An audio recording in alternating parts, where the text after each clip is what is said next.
तुम ये मत सोचना कि तुम ईवीएम के माध्यम से यहाँ पर इस देश को गुमराह कर रहे हो। तुमने खजाना खाली कर दिया बेईमान लोगों, तुमने रेल बेच दिया, तेल बेच दिया, तुमने राष्ट्र की तमाम चीजों को बेच।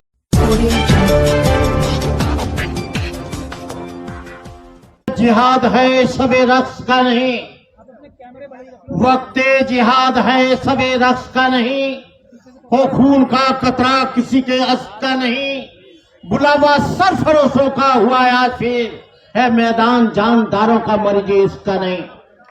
ये लड़ाई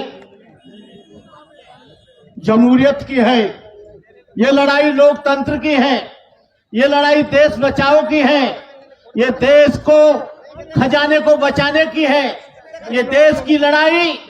इस देश में जो जुल्म होता है, ये लोग बीजेपी के लोग, ये लोग ईवीएम के माध्यम से 2 बार सत्ता में आ गए।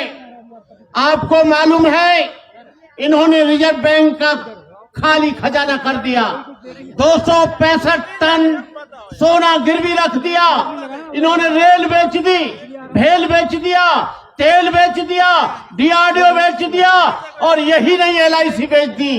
बैंकों का निजीकरण हो रहा है। जब ये निजीकरण होगा, यहाँ किसान परेशान है। यदि ईवीएम नहीं होता तो आज किसान परेशान नहीं होता, ईवीएम नहीं होता तो शिक्षा संस्थानों में शोषण नहीं होता, यदि ईवीएम नहीं होता तो यहाँ पर बहन बेटियों की इज्जत लुट रही है वो नहीं होता, यदि ईवीएम नहीं होता तो यहाँ पर किसान मर रहा है, जवान मर रहा है, बेरोजगारी 5 करोड़ से अधिक लोग इस देश में बेरोजगार हो गए।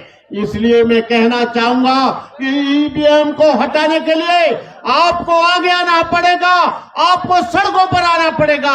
यहाँ पर मैं समझ रहा हूँ कि बड़े बड़े नेता, मैं कोई नेता नहीं, बड़े बड़े राष्ट्रीय पार्टियों के अभियंता, 30 से गठबंधन बनाने वाले लोग यहाँ पर बैठे हैं। यदि ये लोग 100 लोग लाते तो आज यहाँ पर जो 150 करोड़ का देश है, कम से कम 50,000 लोग तो होने चाहिए थे। लेकिन इसमें गलती इनकी नहीं है, इसमें गलती हमारी है। मैं कोई यहाँ पर नेता बनने के लिए नहीं आया, मैं कोई यहाँ भाषण देने के लिए नहीं आया, मैं यहाँ पर कोई इलेक्शन लड़ने के लिए नहीं आया, लेकिन मैं इस बात का जरूर विरोध करूंगा जो जापान ने ईवीएम बनाया, जापान में बंद हो गया, जर्मन ने बंद कर दिया, फ्रांस ने बंद कर दिया, तमाम देश के लोगों ने, अमेरिका ने बंद कर दिया, कनाडा ने बंद कर दिया।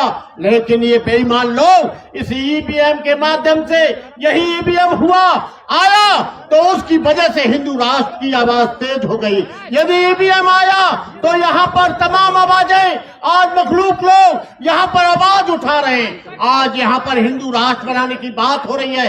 ईवीएम के माध्यम से ईवीएम हटेगा तो ये लोग दिखाई नहीं देंगे, चूहे की तरह बिल में भिड़ जाएंगे। आज आरएसएस का मनोबल इतना बढ़ गया है कि वो लोगों के गली गली, मोहल्ले मोहल्ले में लोगों की कथा करा रहे हैं, लोगों को परेशान कर रहे हैं। आज मॉब लिंचिंग हो रही है, आप अत्याचार हो रहा है, जातिवाद बढ़ रहा है, बड़ व्यवस्था बढ़ रही है, गरीबी बढ़ रही है, भुखमरी बढ़ रही है, शोषण बढ़ रहा है। यहाँ पर तमाम छात्र अपनी हत्याएं कर रहे हैं। तो मैं आप लोगों से ये कहना चाहूंगा कि आप दमकम के साथ मिटा दो जमाने से कुनबा परस्ती, मिटा दो लुटेरों की शोषण की हस्ती, मिटा दो ये जातीयता वाली बस्ती, मिटा दो गरीबों की फाका परस्ती।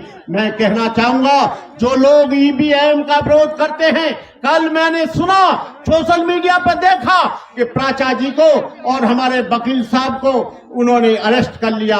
हम लोगों ने कहा कल का कार्यक्रम कैसे होगा, लेकिन मैं प्राचा जी को और अपने वकील साहब को इस बात की बधाई देता हूं कि आप लोग मजबूत रहें। यदि देश को बचाना है, आपको एक झंडे के नीचे आना पड़ेगा, एक पार्टी के नीचे आना पड़ेगा।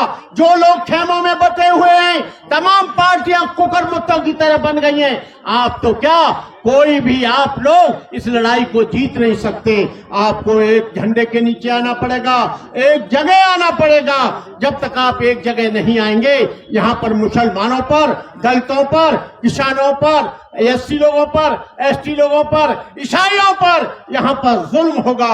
आज आप जान रहे हैं कि धीरेन्द्र ब्रह्मचारी जैसा लड़का यहाँ पर हिंदू राष्ट्र बनाने की बात करता है, जबकि संविधान में कहीं भी हिंदू राष्ट्र बनाने की बात नहीं है। मैंने धीरेन्द्र शास्त्री जी कहा था, ये हिंदुस्तान, ये भारत तुम्हारे बाप का देश नहीं है, ये देश मुसलमानों का है, ये देश ईसाइयों का है, ये देश सिखों का है, ये देश पारसियों का है, ये देश पिछड़ों का है, ये देश एससी का है, आदिवासियों का है। 85% लोग चुप बैठे हैं। आप लोगों को सड़कों पर आना पड़ेगा, इसके लिए कुर्बानी देनी पड़ेगी। नहीं तो आप लोग 2024 में यदि बीजेपी आती है तो यहाँ पर पूरी धरती लाल मिलेगी। तुम ये मत सोचना कि तुम ईवीएम के माध्यम से यहाँ पर इस देश को गुमराह कर रहे हो। तुमने खजाना खाली कर दिया बेईमान लोगों, तुमने रेल बेच दिया, तेल बेच दिया, तुमने राष्ट्र की तमाम चीजों को बेच दिया। अब कह रहे हो कि हम लोग ईवीएम से कराएंगे।